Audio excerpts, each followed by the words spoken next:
Good luck and play on, America. Partly cloudy with isolated storms for your weekend, and on top of that, the summertime heat is back. It will certainly be feeling hot and humid. I'll have all the details coming up. Right now on News Channel 6 at 11, an emergency evacuation in Bamberg County.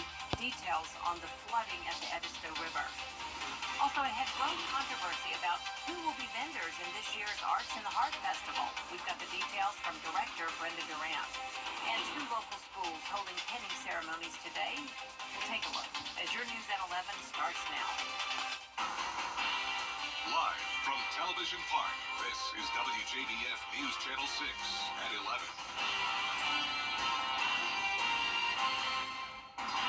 Good evening, everyone. I'm Jenny Montgomery. Thanks so much for joining us.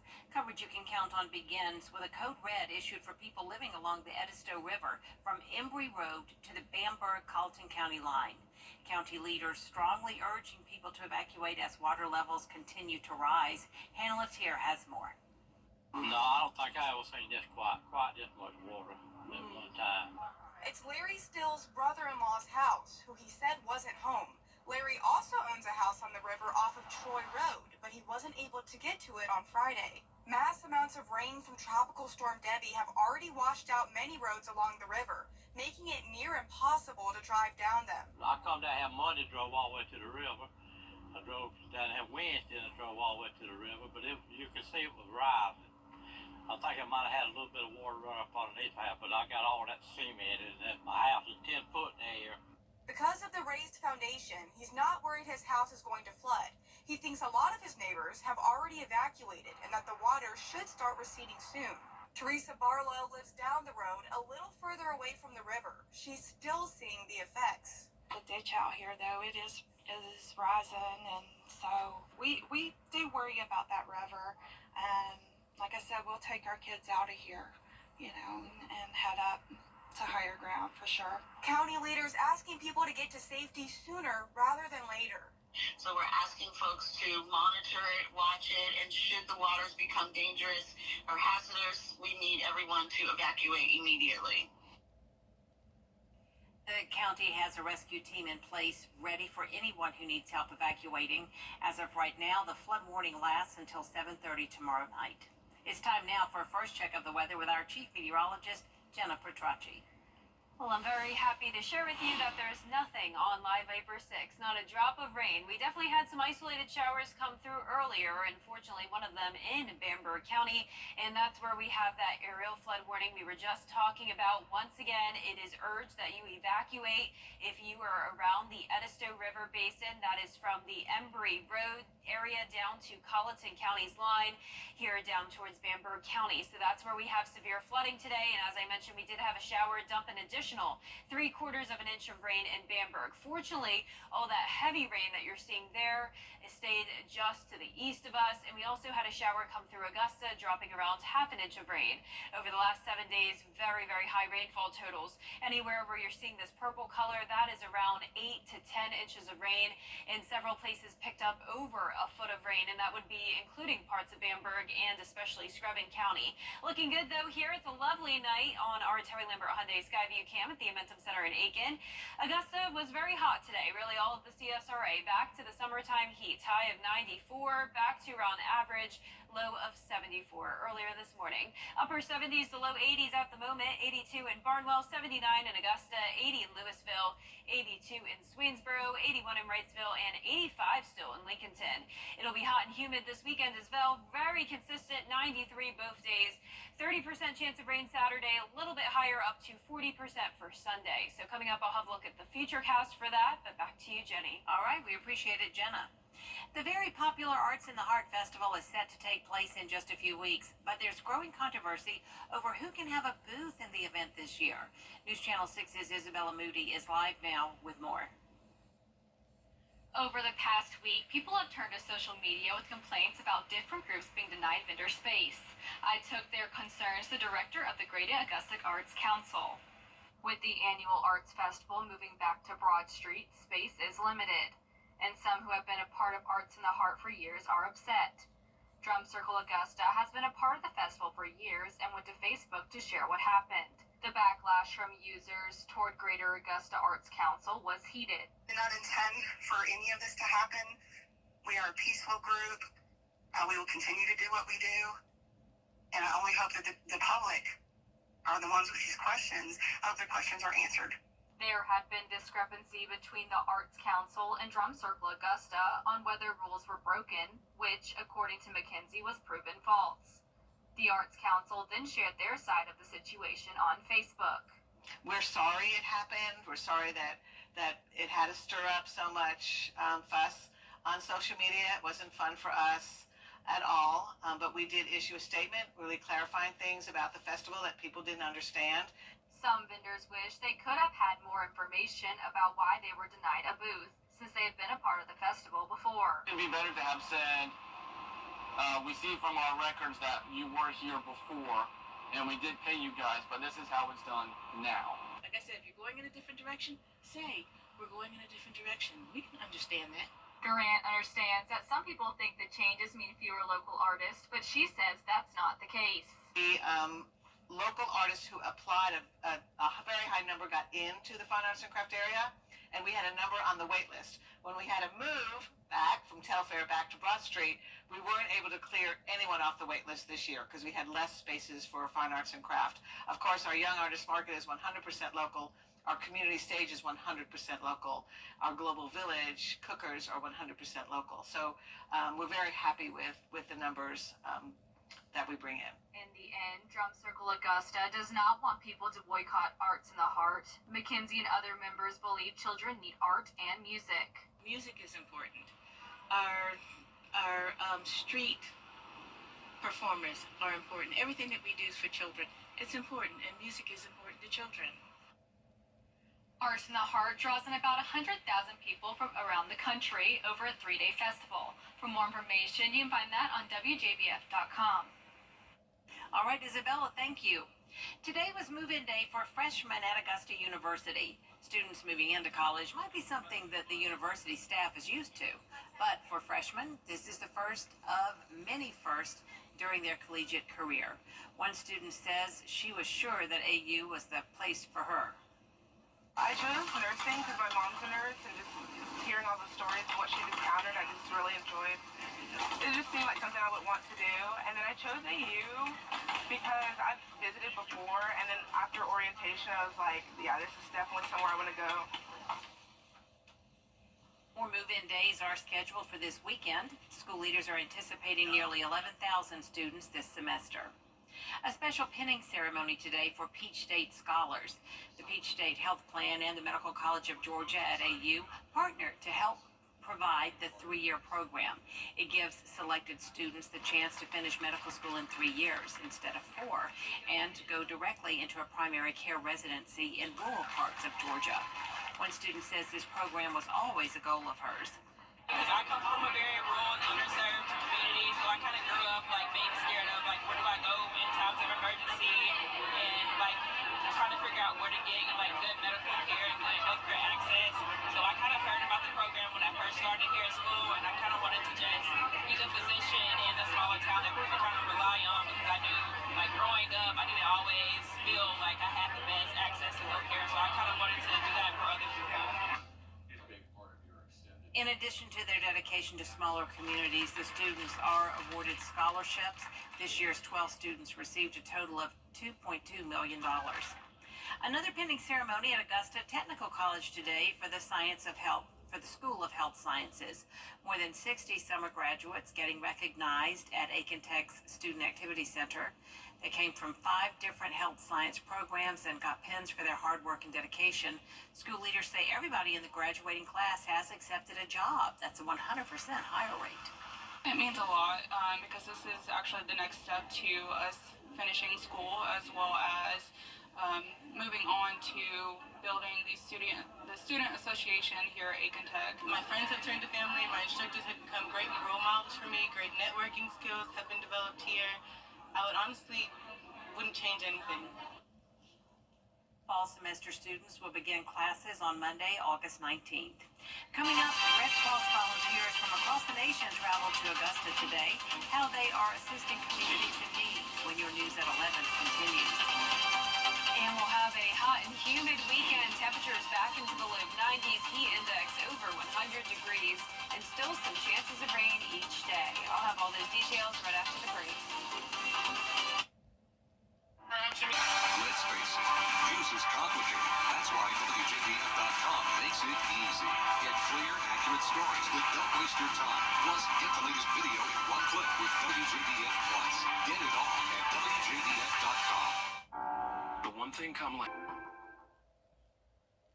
The Live Viper 6 Skyview Network, sponsored by Terry Lambert Hyundai. Now, your most accurate forecast with WJBF Live Viper 6. Welcome back. I want to start out with a very special shout out to Sierra. This was our weather intern all summer long. She was such a big help to me and learned so much about meteorology. She is so smart and she's entering her senior year of college. This week she's moving there. So congratulations, Sierra. I hope you have a wonderful year in college and thank you so much for spending the summer with us here at WJBF. And shout out to her sweet family as well. They came to visit and got to see her actually perform and give the forecast on the green screen yesterday. So it was so much fun having you all here. But right now on Live Viper 6, it is a nice dry night. That is great news. We certainly do not need any more rain.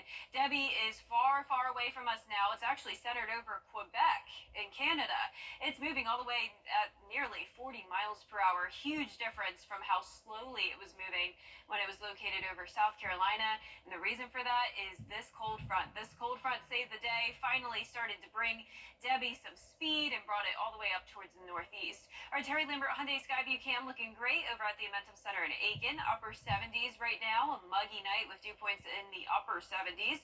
We're also seeing some low 80s still over towards the west. 82 in Washington and Crawfordville, 83 in Lincolnton, Millen at 82, and 80 degrees in Bamberg. For your Saturday, it's looking pretty good. A decent amount of sunshine throughout the day, heating up to 93. Very similar to how it was today with some scattered showers and storms. Heat index back to around 106 and 105 for Sunday. We'll get a little bit of relief on Monday, going down to at least that triple-digit mark, and then we'll even really only feel like the upper 90s for the majority of next week. So not too bad for the middle of August. As for our futurecast, starting out your Saturday dry, even through the lunch hour, still looking good. Partly cloudy skies and a few pop-up showers and storms here and there. So there's 6 o'clock on Saturday. No need to cancel any outdoor plans. Just keep an eye on radar. And of course, if you hear thunder, be sure to head inside. And then on Sunday morning, another dry start to the day. A little bit more rain possible on Sunday. And it does look like there's a decent chance in some of our southeastern counties. So keep that in mind. We have the very high river levels already. Any additional rainfall, even a half an inch, could still cause some problems. As for the tropics, unfortunately, it is not quiet. Right after Debbie, we already have another one. This could be Ernesto very shortly. Chance of development at 70%. There's still a lot of uncertainty here, and this will not be happening until next weekend to the following week. So this is Saturday, August 17th. That's when the storm will likely be strengthening, and it'll move through the Caribbean, and then it's a question of where it could go after that. Now, this particular model has it staying out in the open Atlantic, possibly impacting Bermuda, but staying a decent distance away from us, potentially impacting the northeast by early next week, the following week. So that would be August 20th. So we're still far away from that time frame, but we'll certainly keep you updated on that storm as we get closer to the date.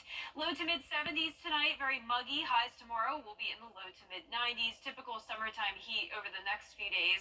Chances of rain around 30 to 40% each day. And check out some of those temperatures, upper 80s starting next Wednesday. Back to you, Jenny. All right, thank you, Jenna. Dozens of American Red Cross volunteers are responding to the aftermath of the tropical storm.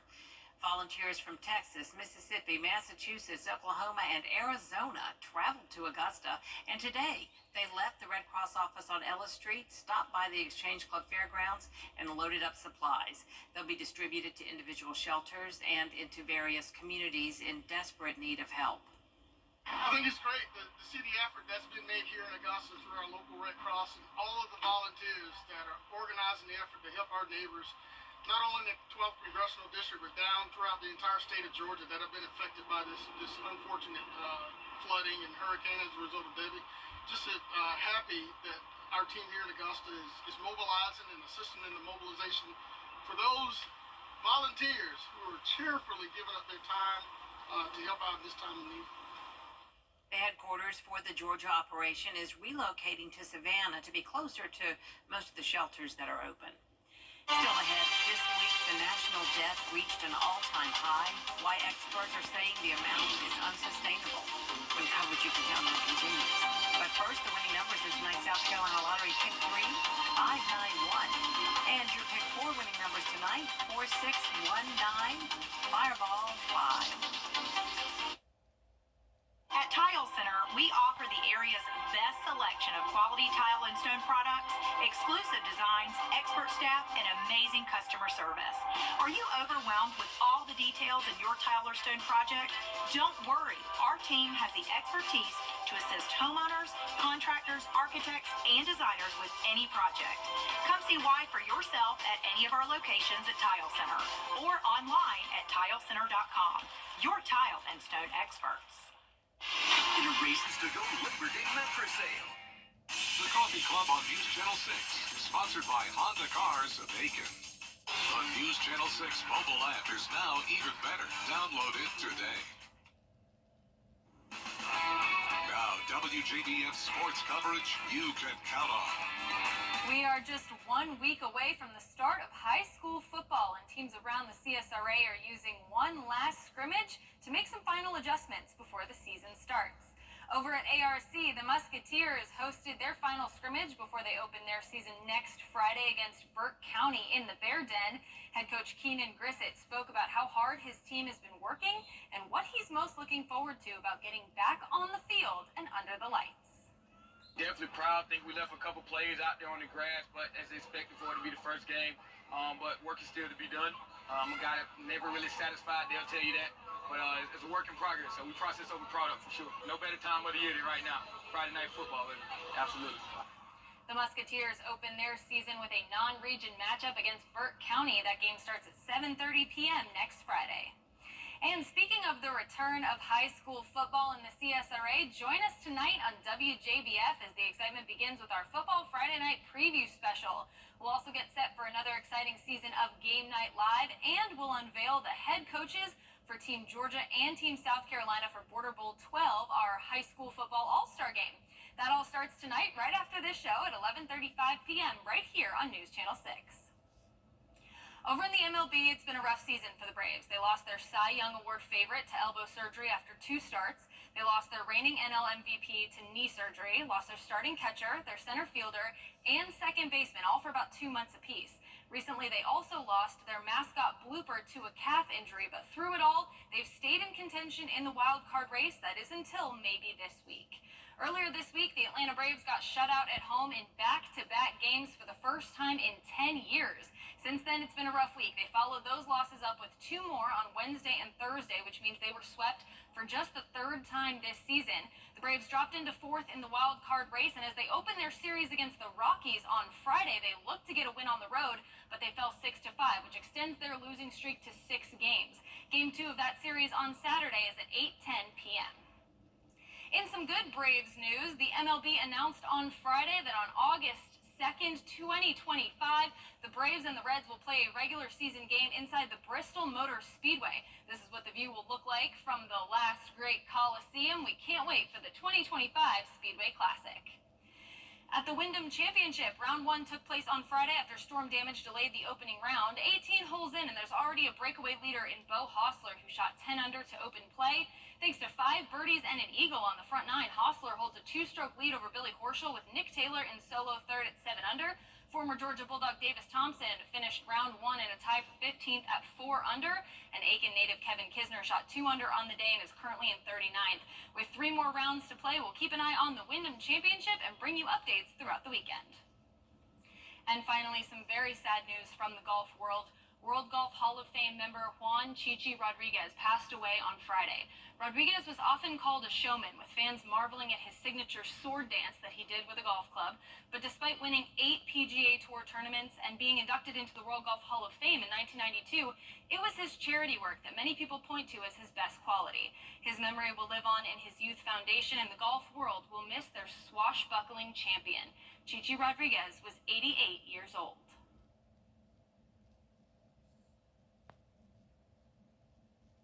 The one thing comes. entertainment talk show has 15 Emmys. It's actually 16. Respect. The new season starts September 3rd. Weekday mornings at 9 on News Channel 6. It's a class that offers peace and the opportunity to make a forever friend. Since 2019, the Laughing Frog Yoga Studio in LA has offered puppy yoga to students, and it's about more than just having a ball with an actual downward dog. These pups are available for adoption. So far, 58 puppies have gotten a new leash on life through the program. Oh, adorable. I've actually done that one. It's really great. I've done goat yoga, so similar. Yeah. Well, our 10-day forecast showing the heat this weekend, highs of 93 degrees, few showers and storms in the afternoon and evening. Then next week we'll see the upper 80s. And that's our poll for now. Stay tuned for our Football Friday night preview show after the break. Have a great weekend.